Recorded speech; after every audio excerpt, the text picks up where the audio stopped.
তখন চিল ওপর থেকে মন্ত্রপুত জল ছাগল ভূতের গায়ে ছিটিয়ে দিল। আহ! জ্বলে গেল, জ্বলে গেল, আমার শরীর জ্বলে যাচ্ছে।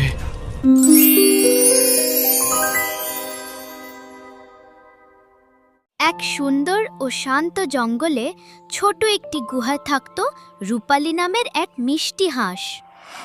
জঙ্গলে সব পশু পাখি মিলেমিশে থাকত। একদিন সকালে রূপালী ঘুম থেকে উঠে দেখল, আরে আরে, এ কি? আমি তো একটা সুন্দর ডিম পেড়েছি।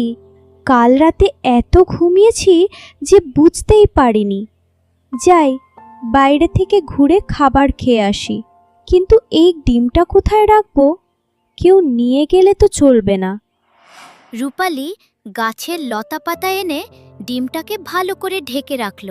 তারপর খাবারের খোঁজে বেরিয়ে পড়ল। এদিকে বনের রাজা সিংহ মহারাজ সবাইকে ডেকে বললেন, এই তোমরা শোনো সবাই, কিছুদিন পর আমাদের বার্ষিক ভোজন দিবস। তোমরা সবাই মিলে প্রস্তুতি নাও যাতে সুন্দরভাবে উৎসব করতে পারি। মহারাজ, আপনি কোনো চিন্তা করবেন না, আমরা সবকিছু খেয়াল রাখব। রূপালী সারাদিন খাবার খুঁজে সন্ধ্যায় গুহায় ফিরে এলো। আরে, আমার সুন্দর ডিমটার কথা তো ভুলেই গিয়েছিলাম।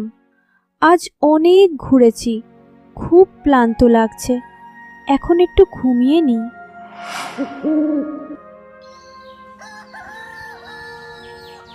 এভাবেই কয়েকদিন কেটে গেল। রূপালী আরও একটা ডিম পারল, আর সে খুশিতে বলল, ও মা, এ কি? আর একটা ডিম! দুটোই খুব সুন্দর। এখান থেকে ছানা বের হলে তাদের নাম রাখবো চম্পা আর ছুটকি। কিছুদিন পর দুটো ডিম থেকে দুটি সুন্দর ছানা বের হলো। রূপালী তাদের বলল, শোনো বাচ্চারা, তোমরা গুহার ভিতরেই থাকবে, কোথাও যাবে না।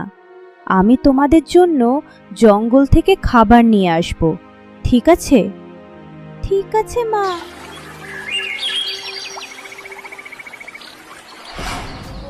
এদিকে জঙ্গলে হঠাৎ এক ভয়ঙ্কর ছাগল ভূতের আগমন ঘটল।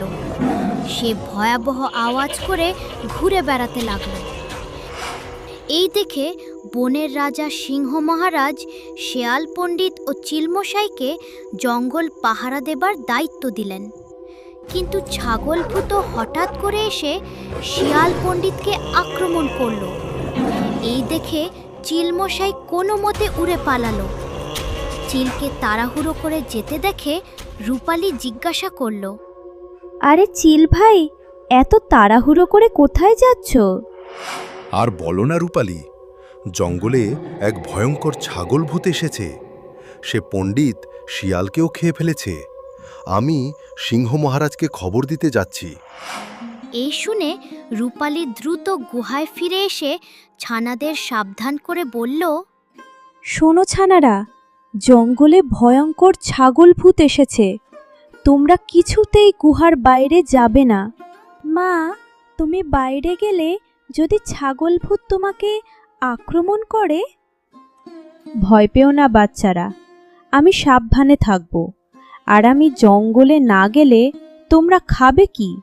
আমি তাড়াতাড়ি ফিরে আসব। রূপালী খাবারের খোঁজে বেরিয়ে গেল। বিকেল হয়ে গেল, কিন্তু সে ফিরল না। এই দেখে ছুটকি চিন্তায় পড়ল। দিদি, মা তো এখনো আসছে না। আমার খুব ভয় করছে। তুই ভয় পাস না বোন, আমি বাইরে গিয়ে দেখি মা কোথায় আছে। তুই গুহায় থাকিস। না দিদি, তুমি আমাকে একা রেখো না, আমার খুব ভয় করছে। ভয়ের কিছু নেই রে, আমি এক্ষুনি ঘুরে আসব। চম্পা গুহা থেকে বেরিয়ে জঙ্গলে খুঁজতে খুঁজতে গভীরে চলে গেল। হঠাৎ তার সামনে ছাগল ভূত এসে দাঁড়ালো। এ তো হাঁসের ছানা, কতদিন হাঁসের মাংস খাইনি। আজ তোকে চিবিয়ে চিবিয়ে খাবো। না না, তুমি আমাকে খেও না। আমি আমার মায়ের কাছে যাব। ছেড়ে দাও, ছেড়ে দাও আমাকে। ছেড়ে দেব? আমি ছাগল ভূত, আমার হাত থেকে কেউ বাঁচেনি। ছাগল ভূত চম্পার উপর ঝাঁপিয়ে পড়ল। দূর থেকে চিল সব দেখছিল। এই দেখে ভয়ে সে উড়ে চলে গেল। এদিকে রূপালী গুহায় ফিরে ছুটকিকে দেখে জিজ্ঞাসা করল, ছুটকি, চম্পা কোথায়? মা, দিদি তো তোমাকে খুঁজতে বেরিয়েছে। এ কি সর্বনাশ! তাড়াতাড়ি চলো, আমরা তাকে খুঁজতে যাই। রূপালী ছুটকিকে নিয়ে চম্পাকে খুঁজতে বের হলো।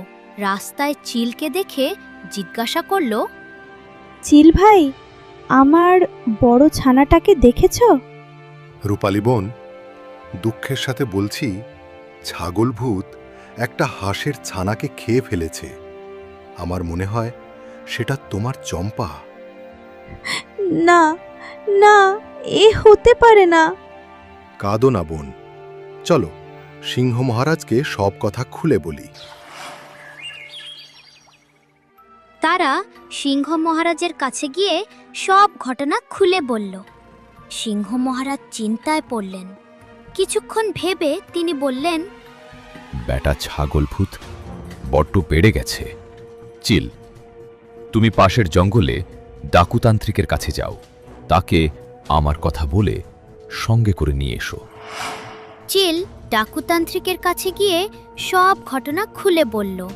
ও তাকে সঙ্গে করে জঙ্গলে নিয়ে এলো। তোমরা চিন্তা করো না, এই মন্ত্রপুত জল ছাগল ভূতের গায়ে ছিটিয়ে দিলে সে পুড়ে ছাই হয়ে যাবে। ঠিক সেই সময় খরগোশ বলল, কিন্তু এই মন্ত্রপুত জল ছাগল ভূতের গায়ে ছিটিয়ে দেবে কে মহারাজ? তার সামনে যাওয়ার মতো সাহস কার আছে?